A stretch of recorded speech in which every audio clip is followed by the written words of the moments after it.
Olá, pessoal! Muito bom dia, boa tarde, boa noite a todos vocês que estão me ouvindo aqui. Hoje eu trago o grande César, que está comigo aqui, para a gente falar um pouco sobre as vivências de mercado financeiro. Eu vou deixar que o César se apresente, mas esse bate-papo com o César aqui, para mim, tem um significado muito importante, porque César, além de um amigo, é um profissional que eu admiro bastante, e aí eu acho que isso pode agregar muito na vida de vocês. Então, César, sem mais delongas, por favor, se apresente aí para o pessoal. Quem é o César? Oh, que maravilha, que satisfação estar aqui com você, Vitor, nessa oportunidade, né? Poder trazer um pouco da minha experiência, da nossa experiência no mercado, junto com você, para todo mundo que puder nos ouvir e que vai nos ouvir. Meu nome é César Paiva, eu trabalho num trabalho tradicional, sou barbeiro, há mais de 10 anos na profissão, e faz mais ou menos 3 a 4 anos que eu descobri o mercado financeiro e tenho operado ativamente, né? E tem me trazido grandes ensinamentos, grandes aprendizados, ter essa vivência diária do mercado financeiro nacional, internacional, principalmente convivendo com pessoas que vivem disso, que trabalham com isso, que é o exemplo do Vitor, que é um cara que eu conheci há uns 2 anos atrás, né, Vitor? Acho que um E a pouco gente, mais, acho que um pouco mais. pois é, eu acho que deve ser um pouco mais mesmo. E a gente desenvolveu essa amizade e trocamos experiências e aprendemos muito um com o outro e eu muito mais com você, né? E é uma Nada, grande grande satisfação César. estar aqui. Para mim é um grande prazer você estar aqui. Pessoal, eu vou começar contando algumas histórias com o César aqui para vocês entenderem quem é o César na minha vida, tá? Há uns anos atrás, acredito que uns 3 anos atrás, eu fui dar um curso em Natal e o César foi de João Pessoa para Natal. Eu acho que você, César, há uns 3, 4 anos atrás, assim, acho que você foi uma das primeiras pessoas que saiu de um estado para outro estado para ir para um curso meu. Eu lembro que na época eu falei, nossa, tem alguém vindo de um lugar distante fazer um curso meu aqui. E aí, quando eu te conheci, eu acho que rolou uma química entre nós. E aí, a gente acabou criando um laço de amizade muito forte também. E aí, pessoal, uma das coisas que eu quis trazer o César aqui, eu acho que o César, dentro desse mundo de mercado financeiro, que se fala muito de dinheiro, muito de ganho, às vezes as cifras são muito altas, isso impressiona um pouco. Acho que o César foi uma das pessoas que eu conheci que mais tinham o pé no chão, né? É, e isso, César, por incrível que pareça, me ajudou muito a colocar o pé no chão também, né? Às vezes a gente perde um pouco a realidade do dinheiro, assim, e tem horas que a gente precisa colocar o pé no chão. Então, eu chamei você aqui para a gente fazer um bate-papo falando sobre isso, tá? Eu acreditei que se a gente fosse falar aqui de indicador, de análise, a gente seria um pouco meio mais do mesmo. E eu queria que você falasse um pouco sobre a sua visão do mercado. Como que hoje você, que tem um trabalho, digamos, normal, atua no mercado financeiro? É, tudo isso que você falou aí é muito verdade, né? Porque tudo no mercado financeiro, e é o que mais chama a atenção de quem está iniciando, é justamente essas cifras gigantescas, né? Você ter a possibilidade de fazer o que um ministro do STF faz, por exemplo, por mês, você fazer em um dia, isso é uma coisa que enche os olhos de qualquer pessoa. Não adianta alguém dizer, ah, isso aí não me atrai, né? É conversa fiada. Enche os olhos e o day trader, o operador profissional, aquele que está iniciando, ele vai buscar isso invariavelmente no curso do tempo. E foi uma das coisas que me chamou a atenção no mercado, mas não foi a que mais me chamou, porque o que mais me chama a atenção no mercado, o que mais me atrai desde o início, é eu poder ter a liberdade futuramente, daqui a alguns anos, ter a liberdade de poder trabalhar a hora que eu quiser, de trabalhar o dia que eu quiser, de escolher as pessoas com quem eu quero trabalhar. Isso é o que me chama a atenção de verdade no mercado. A questão financeira, ela vem é, engajada a isso porque uma coisa anda com a outra. Mas isso, vale salientar que não foi desde o início, desde o primeiro minuto, o pensamento total, né? Até porque, como eu acabei de falar, como a gente já falou, as cifras chamam a atenção. Então, invariavelmente, a gente vai sempre se apressar um pouco mais, vai sempre ficar um pouco mais ansioso para ganhar um pouco mais, para fazer aquela operação com aquele ganho que a gente nunca fez, para tentar pegar o máximo de oportunidade possível. E, infelizmente ou felizmente, isso eu fui aprendendo com o tempo, né? Depois de meses, de anos, eu fui maturando essa ideia e fui trazendo para a minha essência, para o que eu sou como operador hoje, a questão do curso do tempo, o médio e longo prazo. Eu opero day trade, beleza, a gente ganha dinheiro rápido, mas a gente pensa sempre no médio e longo prazo. Quanto que eu posso estar fazendo 2, 3 meses, 4 meses, 5 meses, 1 ano estando positivo? E quanto que eu posso me proteger financeiramente nos meus stops, nas minhas operações, para que eu perca o mínimo e quando ganhar, ganhe o máximo. Então, isso, de um tempo para cá, é o que tem me guiado. Ter esse pé no chão, para saber que o meu resultado ele vem no curso do tempo, no médio e longo prazo. Ô César, e como é para você hoje conciliar o seu trabalho lá? Acredito que você deva trabalhar meio que num horário comercial junto com as operações. Como é que você faz para conciliar isso?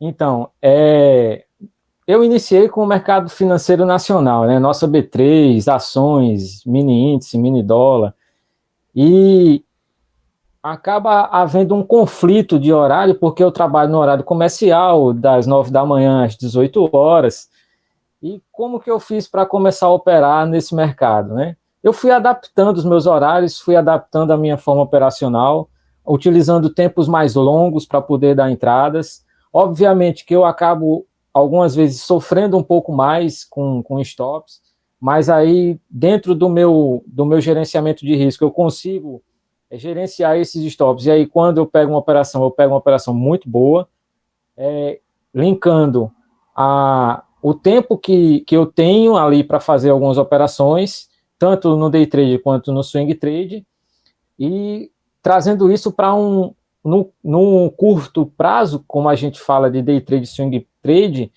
seria o que uma operação extremamente conservadora, né? Você operar olhando o gráfico de 60 minutos, você operar olhando o gráfico diário, você dá entradas nos 15 minutos. E de um tempo para cá, eu comecei a estudar mais e me especializar no mercado internacional, Forex, e mais precisamente, de alguns meses para cá, nos índices internacionais, que os que eu mais opero são o australiano, o Hong Kong e o índice Nikkei, que é o índice japonês, que eles abrem ali a partir das 8 da noite, eu estou mais em casa, tranquilo, posso fazer minhas operações sem que nada me atrapalhe, né? Então, praticamente de dia você trabalha na barbearia e à noite você opera os índices asiáticos ali. Isso, então você não dorme, não tem vida. Praticamente isso. Eu lembro que teve uma época que eu operava B3, eu operava Forex assim, de uma maneira todo dia, né? Era minha rotina diária, eu operava B3 e Forex. Então eu operava para um fundo, operava na época B3 aqui para um pessoal, e chegou uma hora que eu falei, eu não aguento mais. Eu não aguento mais ver gráfico, não. Tudo era gráfico, tudo era gráfico. Eu olhava uma parede, tinha gráfico. Eu olhava para o céu, tinha gráfico. E aí eu realmente cansei um pouco disso, porque era assim, era day trade dólar, que já é uma coisa estressante de dia. À noite eu fazia day trade operando Forex, né? O mercado abre geralmente 9 horas, começa a ter um pouco mais de liquidez. E aí 9 horas eu já pegava operando, ia até meia-noite. Às vezes eu acordava 4 da manhã para pegar a abertura de Londres. E aí tentava tirar um cochilo para 9 da manhã pegar a abertura aqui no Brasil. Era uma loucura, César. Imagino as suas noites sem sono aí. Ô César, rapaz, e aí como é que funciona o teu gerenciamento de risco? Assim, você está operando, está cortando o cabelo, aí errou o gerenciamento, corta o cabelo errado, como é que funciona? Então, eu tenho horários dos quais eu sempre observo dentro da minha estratégia, eles vão funcionar melhor, e eu só entro em operações que eu já tenho aquela experiência que tende a dar muito mais certo, né? Dentro da minha estatística, aquelas operações que têm maior assertividade, 70%, 80%. Sempre buscando stops menores. É todo dia que acontece? Não é todo dia. Muitas vezes eu perco as oportunidades, mas essa é a vida. O que o pessoal precisa entender, Vitor, é que a gente que opera, independentemente se a gente passa o dia todo na tela ou não, a gente vai perder oportunidades. Muitas vezes o mercado ele vai armar um pivô, ele vai fazer um rompimento, mas não está dentro do padrão que a gente procura, e ele vai embora, vai andar 500, 600 mil pontos, e a gente vai ficar só olhando e, como diz o ditado, chupando o dedo. Mas isso é a vida do operador. Da mesma forma, como aconteceu agora de manhã comigo, eu entrei numa retração de 61,8 de FIBO, uma operação que eu faço sempre, ele veio, pegou meu stop, depois desceu os 400 pontos e eu fui violinado. Enfim, essa é a vida do operador. E depois eu peguei uma outra operação e ela foi, andou e pegou meu take profit e fez um ganho lindo, né? Essa é a vida do operador. A gente vai gerenciando o risco, eu procuro gerenciar da melhor forma possível. Dentro desse gerenciamento, eu tenho uma quantidade de operações que eu faço diariamente, tenho um stop financeiro diário, porque se a gente não tiver, vem aquele dia de fúria e a gente vai acabar fazendo uma grande besteira. E tudo o que a gente precisa fazer é justamente não perder muito, mas quando ganhar muito, né? Ô César, e aí, me conte aqui também, hoje em dia, o que é que você sente de diferente quando você está operando B3 e quando você está operando no Forex? Quais são as diferenças que você enxerga? É uma excelente pergunta. Eu sinto que no mercado internacional a gente tem um mercado, por ser muito mais volumoso, um mercado que respeita muito mais os níveis de suporte e de resistência, os canais de alta e de baixa. E isso traz uma certa tranquilidade, porque se eu tenho um nível de suporte que foi respeitado 2 vezes já num gráfico de 60 minutos, por exemplo, eu posso procurar num gráfico menor uma entrada naquele mesmo suporte de compra. Sim. Coisa que aqui no nosso mercado nacional, principalmente no mini índice e mini dólar, que são muito mais voláteis, muito mais erráticos, né? A gente percebe muito mais violinadas, né? Grandes sombras que ele deixa, e ali para quem está iniciando, para quem não tem tanta experiência, acaba tomando muito stop, né? Sim. Porque muitas vezes o pessoal, pode ser um rompimento, aí entra vendido, entra comprado, toma um stop, o mercado volta e vai no sentido do que era o suporte ou a resistência. Eu percebo isso, uma das principais características do mercado internacional é esse respeito. Uma outra característica que eu tenho observado bastante é as retrações de FIBO. O mercado internacional respeita demais, principalmente a retração de 61,8. É uma retração que o mercado internacional tende a buscar e respeitar muito. Eu faço muitas operações nessa retração. Então, hoje você acaba operando menos do que operava antes, em termos de quantidade de operações, mas você tem uma assertividade melhor, né? Melhor, muito maior.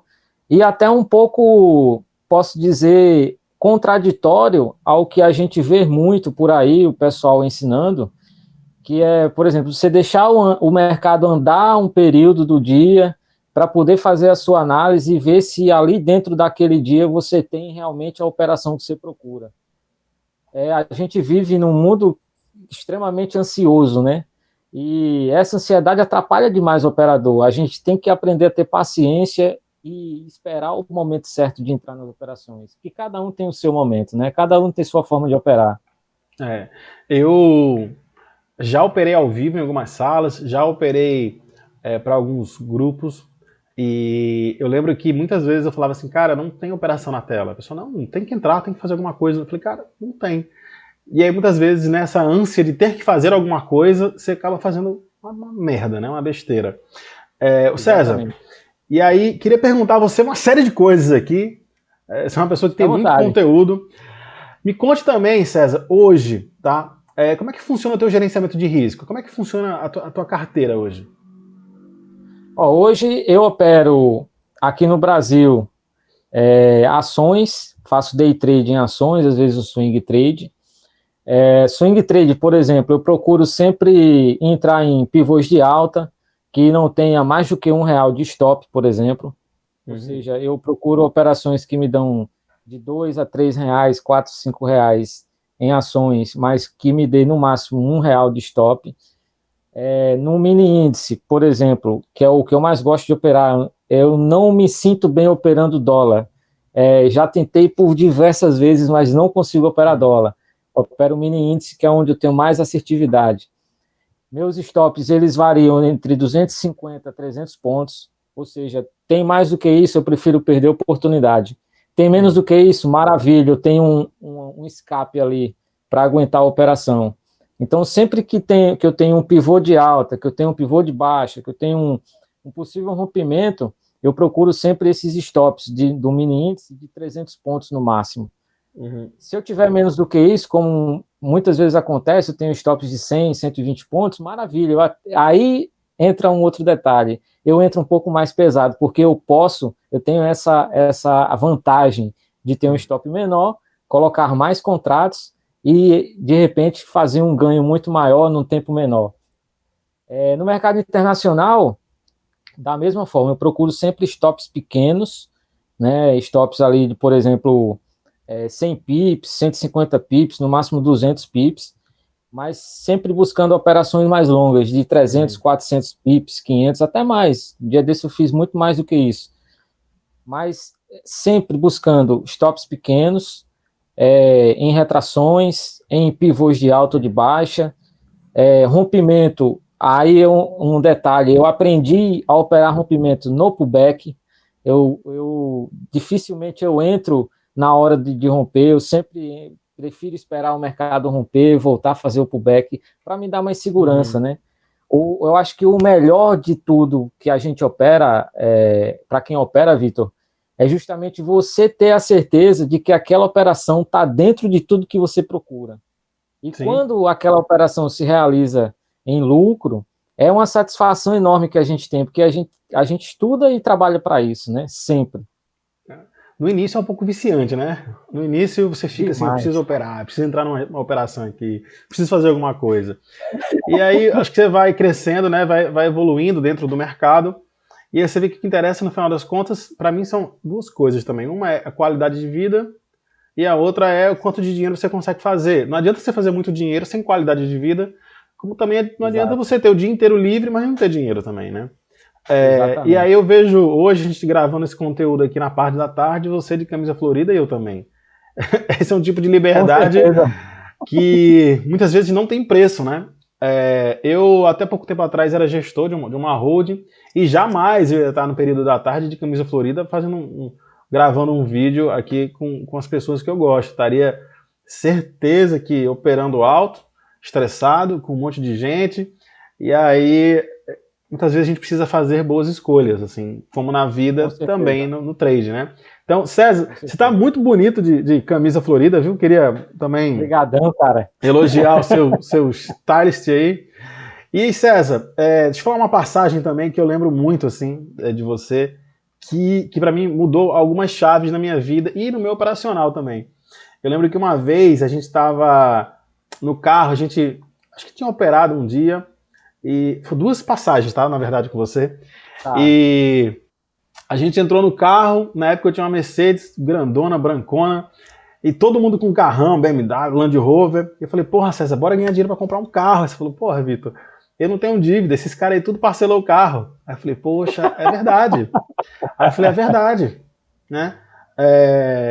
Se você não tem dívida, você é mais rico do que a grande maioria desse pessoal que às vezes está de carrão, mas com o carro, sabe, 70 vezes, 80 vezes lá de parcela para pagar. E a outra vez foi em Pipa, a gente estava operando em Pipa, na praia, tomando cerveja. Eu lembro que eu entrei num trade negativo, perdi quase 5 mil reais.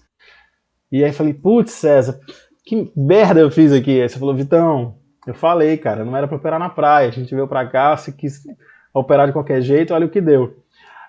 Então eu tenho esses dois momentos com você, assim, que me fizeram repensar muita coisa. Eu gosto de falar isso para as pessoas porque a gente, de fato, muitas vezes olha o pessoal operando, olha o pessoal falando de mercado financeiro e a gente acha que vai comprar uma Mercedes no outro mês, né?